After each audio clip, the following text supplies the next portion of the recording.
ख्याल रखना, भाग्य को तुम चुनते हो तो भाग्य बलशाली हो जाता, लेकिन तुम्हारे चुनाव के कारण भाग्य में कोई बल नहीं है। तुम जो चुन लेते हो वही बलशाली हो जाता, तुम परम स्वतंत्र हो। लेकिन ये बात इतनी बड़ी है कि छोटी सी बुद्धि इसे पकड़ नहीं पाती। छोटी सी बुद्धि को छोटी छोटी बातें रुचती। छोटी बुद्धि कहती ये तो हो ही नहीं सकता कि दुख और मैंने चुना है, ये मेरे मुकद्दर में लिखा है, मैं क्यों दुख चुनूंगा। अगर मेरे हाथ में चुनाव होता तो सारी दुनिया का आनंद चुन लेता। और मैं तुमसे कहता हूं तुम्हारे हाथ में चुनाव है और तुम चाहो तो सारे दुनिया का आनंद तुम्हारे आंगन में बरसे।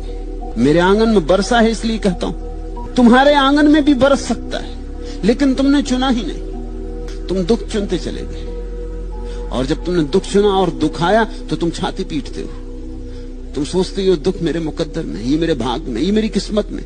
तुम्हारी किस्मत में कुछ भी नहीं है।